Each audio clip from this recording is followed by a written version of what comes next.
continue to have faith and be encouraged by Christ Jesus. Today we'll be coming from the Gospel of Mark, found in the 4th chapter, beginning with verse 35 through verse 39. Gospel of Mark, chapter number 4, verse 35 through 39. If you have it, I ask that you stand for the reading of God's word.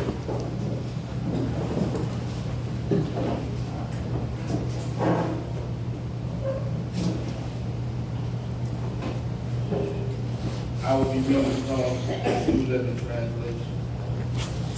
As evening came, Jesus said to his disciples, "Let's go across to the other side of the lake." So they took Jesus in the boat and started out, leaving the crowd behind, although other boats followed. But soon a fierce storm came up. High waves were breaking into the boat, and it began to fill with water. Jesus was sleeping at the back of the boat with his head on a cushion. The disciples woke him, shouting, "Teacher, don't you care that we are going to drown?" When Jesus woke up, he rebuked the winds and said to the waves, "Silence, be still." Suddenly, the wind stopped, and there was a great calm. You know that the word of God is already blessed. Heavenly Father, I come to you this time to say thank you. Thank you, Father God, for another chance, another opportunity. Thank you for your daughter, son Jesus, who comes back and died on the cross that we might have right to the tree of life. Thank you that he got up with all power in his hand, Heavenly Father. Thanking you, Father God, for everything that you've done, everything you're doing, and everything that you will continue to do. Father God, thank you for my pastor, Pastor Caesar, Heavenly Father. Thank you for the members of Third Baptist, Heavenly Father. Thank you for everyone that came to partake in our worship service on today. Heavenly Father, now as I go into this time of preaching, Heavenly Father, I ask that you would allow me to decrease so that when you can be increased. Let them not see me, but let them see you, God. The end, God, that you may be glorified. Satan may be horrified, and sinners come to repent. Therefore, God, stand in my body, speak with my voice, and I'll be so careful. Give your name all the glory, all the honor, and all the praise. It is in Jesus' name that I pray. Everybody say amen. So grateful for this opportunity. Thanking my pastor, Pastor Caesar, once again for allowing me to do this as he deals with his illness. To Brother Sino, Sister Lee, our deacons and our deaconess, to the choir, everybody once again participated on that part. Thanking the ushers, thanking the visitors that came. Sister Winding, good to see you. Uncle Curtis, once again, good to see you. Brother Nixon, Uncle Nixon, good to see you in the house one more time. To everyone that's assembled, to my cousin Jeanette, myself, went through an ordeal. And now it's walking. I was here on this morning. So we thank God for that miracle. Thank you, God, for everybody that's here in attendance. And last but not least, to my lovely wife, my good name, apple of my eye, my prime rib. That's my wife. Even find a wife, finding a good thing. That's right. Good thing. Today we pick up our text here. Jesus is on the seashore of Galilee. A large crowd gathered around him as he was preaching. He used a nearby boat as his pulpit. He spoke in parables. A parable is an earthly story with a heavenly meaning. A parable is also a relatable story that gives heavenly insight. So after preaching all day, it is now evening. Jesus told the disciples to get into the boat and let's go to the other side of the lake. The disciples followed Jesus' instructions. Leaving the crowd behind, they started heading to the other side. People in smaller boats started to follow. See, that's interesting, that these folks who just finished hearing the word preached, now all of a sudden they get into their own boats and follow Jesus to the other side of the lake. You wonder why. If you heard the word, why would you leave from where you are? The answer is to follow Jesus. See, I propose to you that Whenever you've been blessed by the word, it makes you want more. How many of us ever had a delicious and a fulfilling meal? A scrumptious meal, if you will, and you went back for seconds? Well, let us think about it like that. When the word has blessed you, convicted you, ministered to you, and delivered you, and it even enlightened you, and it gave you heavenly insight, it makes you want more. So these folks followed Jesus because they wanted more of what Jesus had to share. So Jesus is tired. He's exhausted after teaching all day to the crowd. He laid his head on the pillow in the rear of the boat and went to sleep. They were traveling to the other side of the lake. The storm arose on the Sea of Galilee. The Sea of Galilee, this is just a fact, the Sea of Galilee is 686 feet below sea level. It is surrounded by hills and mountains. It's like being in a bowl. So we should be able to relate, because the city of New Orleans is considered a bowl, with the levees and the city being below sea level. So normally the lake is quiet and peaceful. Occasionally a squirrel or a minor disturbance in the atmosphere would occur. But these were some professional fishermen. So they knew how to handle a small storm. So in life, we often come across small storms at times. We encounter minor storms or unexpected situations. And any out-of-the-norm situation that occurs in our life can be considered a small storm, and we think we can handle it. When a hurricane threatens New Orleans, and the meteorologist reports that it's a Category 1 or a Category 2, we consider riding out the storm because we believe we can handle it on our own. But this storm, in our text today, the storm that we are talking about, the disciples are facing no minor storm. It is a major storm that the disciples had to deal with. The Sea of Galilee, the waters at the surface level were warm around this time of the year. But cooler air came over the mountains and over the hills and mixed with the warm atmosphere and created a major violent storm. Waves would rise, causing havoc on the lake. Wind blowing into the boat. The text said that the boat was filling with water. This is a major storm.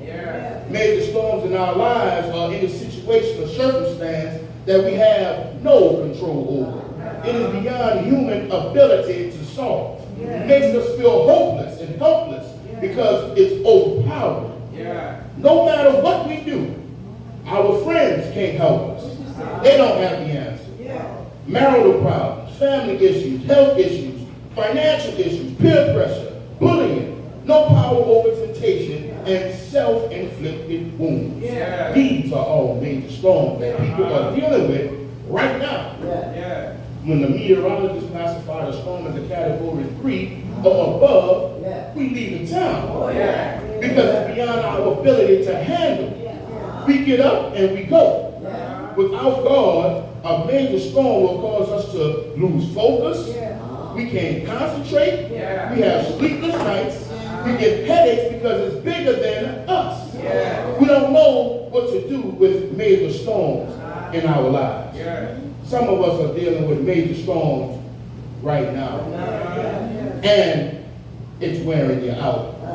It's getting the best of you. You may feel like you're drowning. Maybe you're dealing with a storm right now and it feels like your nose is right above the waterline.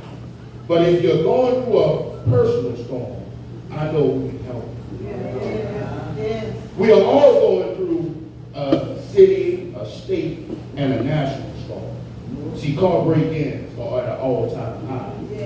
Carjackings are at an all-time high. Home invasions, mass shootings, armed robberies, mass incarceration. We have healthcare inadequacies. We have wealth gap inadequacies. We have educational inadequacies and police brutality. Our elected officials are getting caught up in all types of scandals. Former President Donald Trump is in trouble with the law right now. And the sitting mayor of New Orleans, she has her own scandal that she's dealing with. We are dealing with the cost of living at an out of control level. We have had high gas prices, high food costs, a shortage of goods, and store prices have gone through the roof. These are some nationwide storms that we are all dealing with. And if that's not enough, we're still dealing with COVID and the aftermath of the pandemic. We are dealing with a storm that's out of control. All of us are dealing with something in our lives. So Jesus instructed his disciples to go to the other side of the river. It's important here that we know that they were following Jesus' instructions. They are operating in God's will, doing exactly what Jesus told them to do. And they found themselves in the midst of a storm. Think about it. Being a Christian does not exempt you from having storms in your life. It doesn't matter how many scriptures you memorize. It doesn't matter how many scriptures you can quote. It doesn't matter how often you go to church. You will go through something in life. We are not exempt from storms. Storms are designed to give us a deeper experience with God. Storms will help you grow spiritually. They help us draw closer to the Master. Yes, that is what I said. I said that storms are designed to give us a deeper experience with God. So the question is, how? How can Jesus calm the storm in your life? I want to give you 3 ideas. The first thought is that you need to make sure that Jesus is on board. You need to make sure Jesus is on board. The text says in verse 38, Jesus is sleeping at the back of the boat on a pillow. So this lets me know that Jesus was with his disciples. Now see, that's interesting. The Bible said that when a storm occurred, the boat was rocking from side to side. The boat was being tossed and turned and driven about. The Bible says the boat almost filled with water. So let's pause. Let us use our spiritual imagination real quick. It seems as though Jesus is sleeping and water is splashing all around him. So think about it. How many of us can work all day long, put in 10, 12, 14 hours, go to bed, dead be tired. Somebody comes in with a bucket of water and pour it on your face and over your body. I guarantee you're going to get up.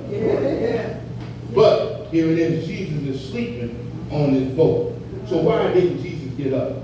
See, some of us get frustrated when people wake us up out of our sleep. Can't say amen, say ouch. But when somebody wakes you up out of your sleep, you get up in the morning? Nah. We'll call it. God's still working on us. But here it is, Jesus is sleeping on the boat. So why didn't Jesus get up? The disciples were scared, but Jesus was sleeping. Well, I propose to you, and I submit to you this morning, it's probably because Jesus had a close relationship with the Father. Jesus was secure in the Father.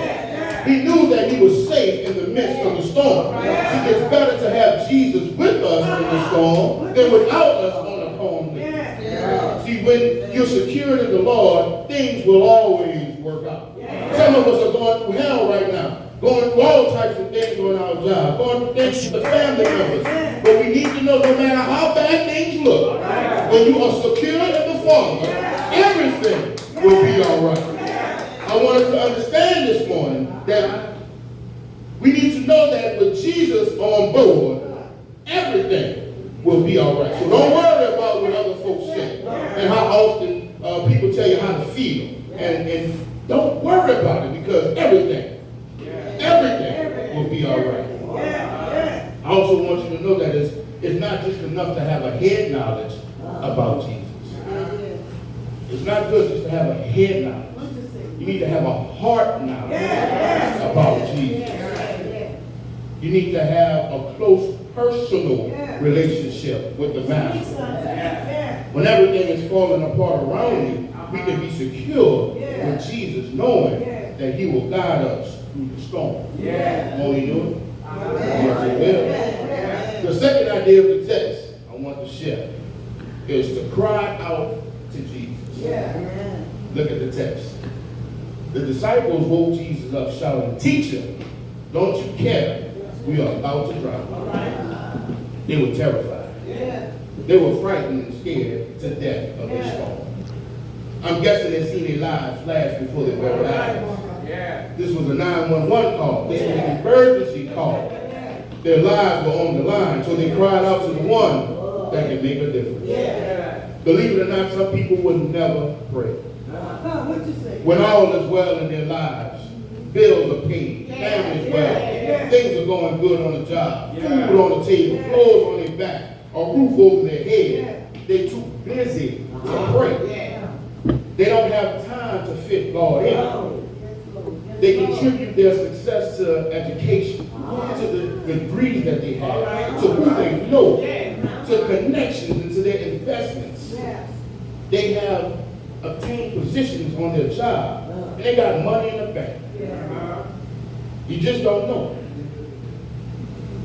And for some reason, they forget to find time to pray. But God got a way of getting your attention. He will allow a situation, a storm to arise in your life. Your money can't buy the way out. Doctors don't have a cure. Medicine don't work. Education and degrees and the human wisdom, it can't solve it. All of your family members and friends and your connections can't fix it. All human efforts will fail. And when that happens, then we want to fall on our knees and cry out to God and pray. We want to seek his face because he is the only one that can rescue us from the storm. Do y'all remember the story of Bartimaeus? He was out there with a cup in his hand, shaking his cup, help the blind, help the blind. The people would put money in his cup. Well, that's how Bartimaeus made it in life. Well, one day, Jesus was coming through town. And as the story goes, they had a large crowd following Jesus. When blind Bartimaeus heard that Jesus was passing through, he stood up and said, "Jesus, Son of David, have mercy on me." And the people around him told him to hush up, be quiet, stop making all that noise. See, it's easy to tell somebody to be quiet when you got food on your table. It's easy to tell somebody to shut up when you got clothes on your back. It's easy to tell somebody to hush when you're not going through anything. And you can see everything is going to be all right. But Bartimaeus was going through a storm of blindness. And the more they told him to be quiet, the louder he cried out, "Jesus, Son of David, have mercy on me." Jesus told the people to bring him to me. See, Jesus heard his cry. So, Jesus said, "Bring him to me." Jesus told Bartimaeus, "What will you have me to do?" He said, "Master, I would love to have my sight." Jesus said, "Go. Your faith has made you whole." I want you to understand that we need to cry out to the Master. We can't be concerned about what other people tell us to do. We need to cry out, drop onto our knees and pray to God. Too many times we go to our friends to tell them about our problems. We're going to loved ones telling them about our problems. And they can't help. But then we want to drop down on our knees. You need to get down on your knees first. Tell God all about it. And he will work things out. Whatever struggle you're going through, whatever storm you're dealing with, I just want you to know we need to fall on our knees, cry out to our Heavenly Father, because he can make the difference. The next idea, the final idea, I'm about to get out of the way. The power of Jesus. In verse 39, when Jesus woke up, unlike us, what the you waking me up for? He didn't say that. Jesus did not try to condemn them. When he woke up, he rebuked the wind and said to the waves, "Peace, be still." Suddenly, the wind stopped, and there was a great calm. In other words, Jesus got up from sleeping.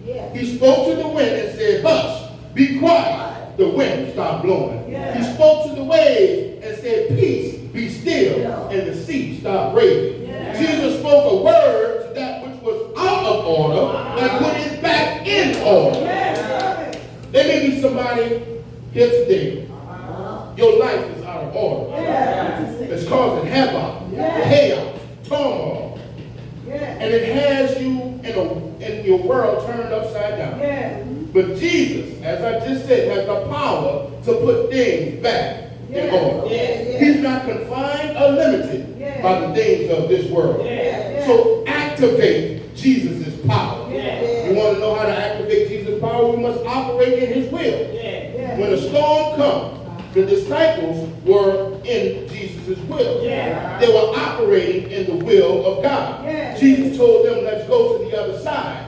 They obeyed Jesus, meaning that they were in the will of God. And they experienced God's keeping power. No matter how bad things got on the Sea of Galilee, the boat was filled with water, ready to sink. The boat was rocking from side to side. They had to deal with waves, but the boat, it never sunk. That is God's keeping power.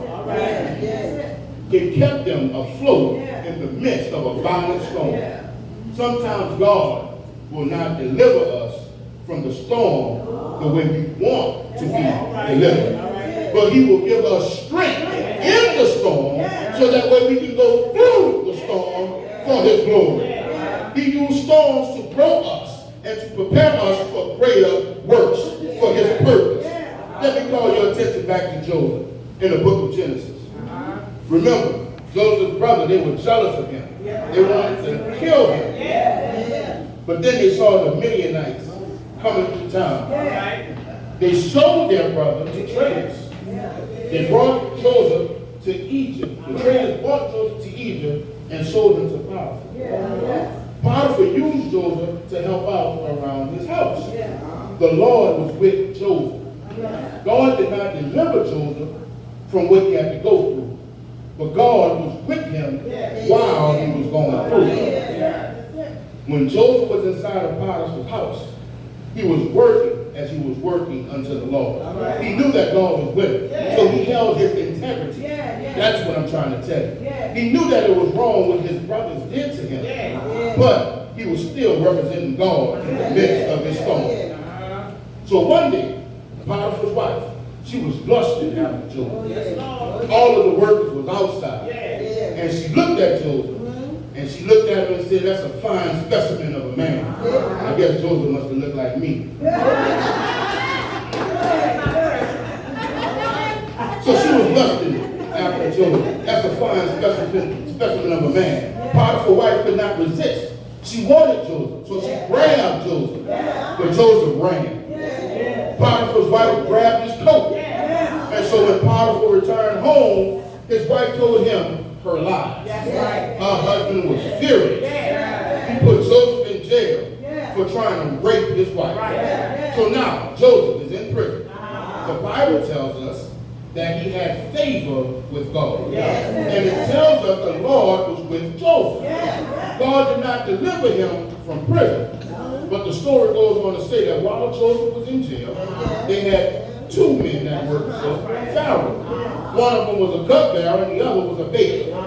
They had dreams and they could not interpret what the dreams were. So Joseph interpreted the dreams for them. And Joseph said, when you get out of prison, let Pharaoh know why I'm here. Because I did nothing wrong to deserve to be in here. But they forgot about Joseph. Until one day, the king had a dream. And the cupbearer remembered that Joseph was able to interpret dreams. He told Pharaoh that there was someone in jail by the name of Joseph that may be able to interpret your dreams. So Pharaoh summoned Joseph. Joseph stood before the king and was able to interpret the king's dream. The king said, because of what you've done, you no longer will be a prisoner. You are going to be second in command. So Brother Joseph went from the outhouse to the penthouse. He was second in command. Everybody will be subject to you except me. That's what the king told him. God did not deliver Joseph from his situation. While he was in his situation, God was with him during the storm. That's keeping power. brothers and sisters, we are going to go through some stuff. In life, it won't be easy. God will allow you to go through some stuff so that way he can elevate you. Because where you are right now, you're not ready for his elevation. So you have to trust in the Lord, knowing that God will keep you through the midst of the storm. It does not matter how bad things look. It does not matter what people say. It doesn't matter how difficult things are. You need to know that God can. God can calm the storm in your life. The other people, the other power that they felt was God's deliverance. Jesus spoke to the storm, and the storm obeyed his word. The storm ceased from trouble. He delivered the disciples and the ones who were following in the other boat. God can speak a word and deliver us from trouble. Whatever is bothering us, he can speak a word and we'll be delivered. When he speaks, things happen. He spoke a word and turned water into wine. He spoke a word and fed 5,000 with 2 fish and 5 loaves of bread. He spoke a word and cast demons out of a little boy. He spoke a word at the pool of Bethesda and healed the paralyzed man. He spoke a word and healed the royal official's son from dying. He healed a woman that had an issue of blood for 12 long years. He spoke a word and Lazarus was raised. Lazarus was dead, but God spoke a word and Lazarus came alive. God can speak a word in your situation right now and it will come alive. Trust in the Master. He is able. That is the delivering power. Weeping may endure for a night, but joy will come in the morning. In the book of Psalms we see when he said, be still and know that I am God. He said, cast your burdens on the Lord and he shall sustain you. In the book of Isaiah he said, I will keep you in perfect peace, whose mind is stayed on me. He said, when you pass through the waters, I will be with you. When you pass through the river, they will not sweep you away. Isaiah 54, he says, no weapon formed against me shall prosper. In the book of Hebrews, chapter 13, he said, I will never leave you nor forsake you. I want you to understand that Jesus can calm the storm in your life. I don't know what you're going through. I don't know how deep you're in the storm. I don't know, but God knows. But what I want you to know is that God can. The God that we serve, the God that made heaven and earth, the God that spoke a world into existence, he can help us in the midst of our storm. It doesn't matter how difficult things are for you. There's absolutely nothing that's difficult for God. It will come to pass. Nothing, absolutely nothing is too difficult for God. All he has to do is speak a word and it will come to pass. God said, let there be light. Light appeared. He put the sun in its place by speaking. He put the moon in its place by saying a word. He created everything that there is just by speaking a word. You and I are limited. You and I don't know how to handle it. But the God that we serve can make a difference. God can calm the storm in your life. All you have to do is speak a word. Time and time again, God spoke a word. When he was hanging on the cross, he spoke a word. He said, Father, forgive them, for they know not what they do. While he was hanging on the cross, he said, today you'll be with me in paradise. While he was on the cross, he said, son, behold thy mother. Mother, behold thy son. All he has to do is speak a word. They put him on an old rugged cross. They whipped him all night long. They took him from judgment hall to judgment hall. He never said a mumbling word. They put him on Golgotha's heel. That's where they made the mistake. Because they put him in the ground and they lifted him up. He said, if I be lifted up from the earth, I will draw all men unto me. There on Calvary's cross, they put nails in his head. They put rivets in his feet. They pierced him in his side. The blood came streaming down. The blood covers a multitude of sins. Because of the blood, we are free. The blood covers us. So yes, he died on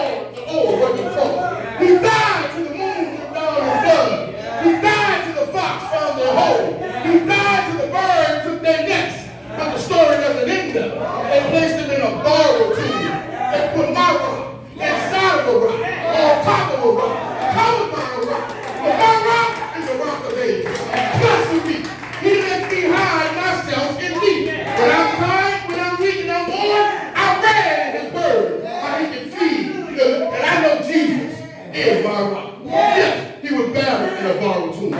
Stood there for 3 days and 3 nights. But early,